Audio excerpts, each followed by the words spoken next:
Hey guys, I'm Mark Daniels Jr., Garmin Pro, and today I'm gonna break down some simple settings on how I work and set up my LiveScope.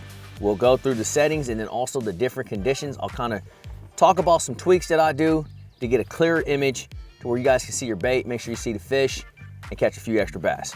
So once you get your LiveScope installed, you hop out here on the lake and you're looking at this screen right here, right? And there's all sorts of adjustments that can be made on your LiveScope units and tweaks. And so for the most part, everything that you need to set up is gonna be under sonar setup. So let's go into there really quick and then I'll show you guys some of the tweaks that I like to do. So you're gonna hit menu and then you're gonna come down here to where it says sonar setup. Pretty much everything you need to adjust is underneath the sonar setup tab. And then we'll go through them one by one and make adjustments from there. So the first one is appearance. So I'm gonna go ahead and hit appearance. Now under appearance, there's several things there. So we have the color scheme, color gain, color limit, trails, bottom fill. And I'll just go through each one of those and tell you guys how I personally like to set mine up. So the first is color scheme. Now this is one that's gonna be different from each user. Whatever your eyes see best and can make out the subtle differences best, I'm gonna tell you to roll with that particular color scheme. So for myself, I've been really big on this floodlight here recently. It's kind of a greenish blue tint, but it really has good target separation and I can see my bait and the fish really good with that particular color. So I went ahead and selected floodlight, and then I'm gonna hit back button, and then we'll come down here to the next one, which is color gain. Now color gain is probably the most important adjustment that can be made to LiveScope, in my opinion. You really want to have that color gain pretty high, and I'd say anywhere between 80 and 90 is where you want to be with color gain. Now that varies from fishery to fishery depending on water clarity and just how turbid the water is. So in a more off-colored body of water, you're going to probably want to have less color gain, and then as the water clears, you're going to want to up the color gain higher. So I'd say as a good rule of thumb, minimally I'd start at 80. So we're gonna go ahead and go into color gain, and I'm gonna put that at 80, and you'll notice right away, it makes items in the water really pop. A lot of good contrast there. You know, right here we're looking at a bunch of trees and standing timber, and it's really making that wood stand out. And if there were a fish or bait or anything on the sides of these branches, you'd be able to pick that out. So then we're gonna go back into sonar setup and appearance, and we're gonna come down to color limit. Now color limit, I like to have on off, okay? Or if it says default, more or less, it's turned off. And so I'm just gonna go ahead and go down to default, which is basically off, and then we're good to go on color limit. So then I'll hit done. I'll come back because it kicks you out, and go back into sonar setup, go back into appearance, and then we'll come down to trails. I want my trails off. You can turn them on. This is again something that's going to be a personal preference to each individual angler. I personally like to have that off. And also I like to have bottom fill on off. So if you could turn that on, it kind of obliterates the screen a little bit and you can't make out really anything. So bottom fill, you definitely want him off. All right, so we're gonna go back, and then we're gonna come down to layout. We'll select layout. Under layout, you have a lot of different options here. The only thing that I adjust on under layout is grid overlay.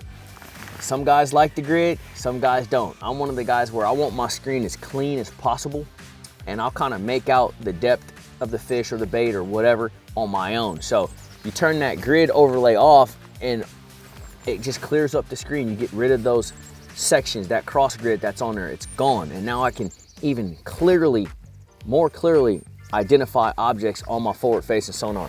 So that's hugely important in my opinion. So we're gonna go back. The next one is noise reject.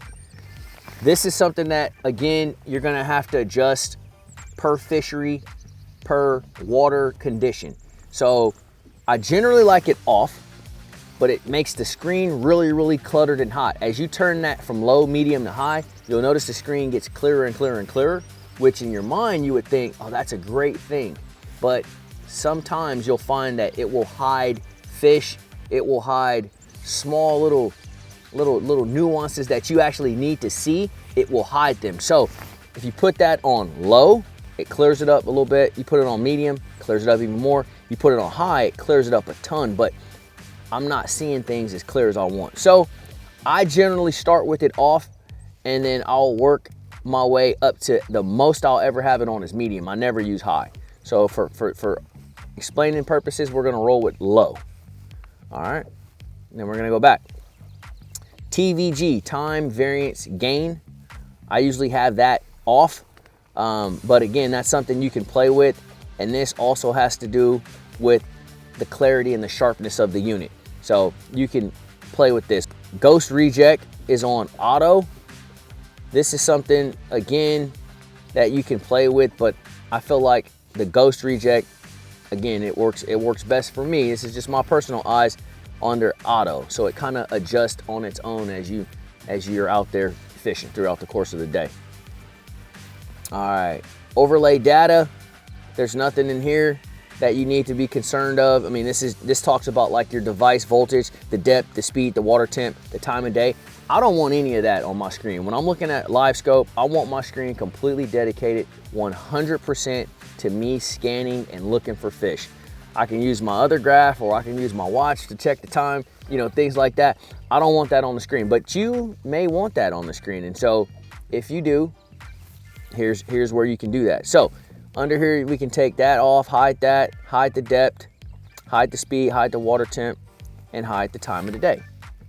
And now I just have a complete screen that's dedicated to looking at fish. Last but not least, we have installation, and there's nothing in here other than the orientation that you need to be worried about.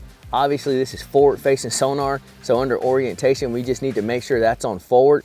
There are some guys who really like to utilize the perspective mode, and in my opinion, that's great in shallow water. But if you're fishing, I don't know, 10, 12 foot or deeper, I personally don't like perspective mode. But that's when you turn your transducer sideways and it's scanning, and it's kind of have that pie shape like this, and it gives you a different look. But this is where you would adjust that and make that adjustment from forward to perspective. So we're going to keep that in forward because we're talking about forward facing sonar.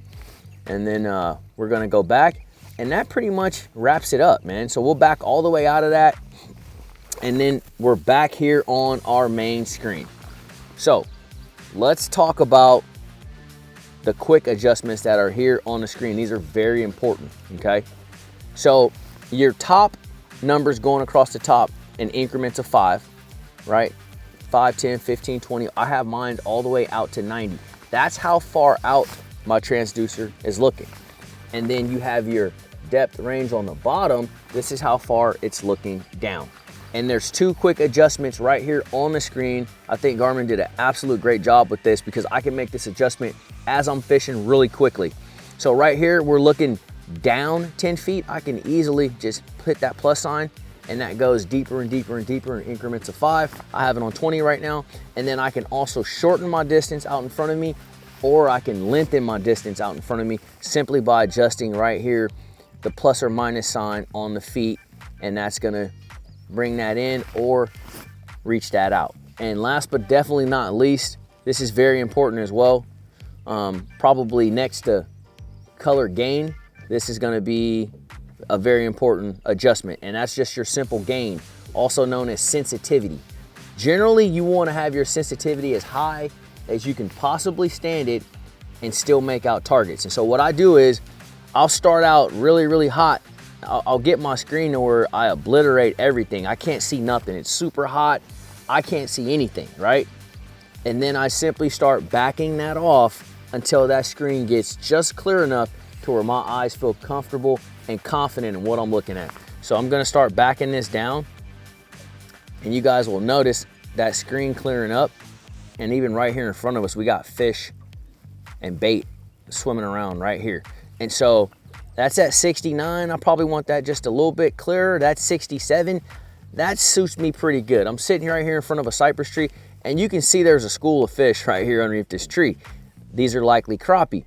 But again, for explanatory situations, you know, this is really good. This is great. We can see all these fish right here. And then I can bring this in from 80 foot and kind of expands that and make these images a little bit bigger. The crappie guys utilize this a lot. They use the distance a lot. They go start out long and then they start bringing it in just because it clears everything up and you get a bigger, more intense photo. A lot of the bass guys, we like to look out a lot and stay kind of out there because we're constantly looking for them. But again, this is just something that you'll have to adjust as you're out there on the water. And so, hope you guys learned something in this video, man. This is just a couple quick tips that I personally like to use while I'm out here. You guys can check out my YouTube channel. I have a couple videos there as well that get a little more in depth, but this is just a basic intro to guys that may have not used LiveScope before. This is how I set my units up. Everybody's gonna be different, but these are just a couple quick tips that I hope help you guys. So hopefully you learned something, and I'll see you guys on the water.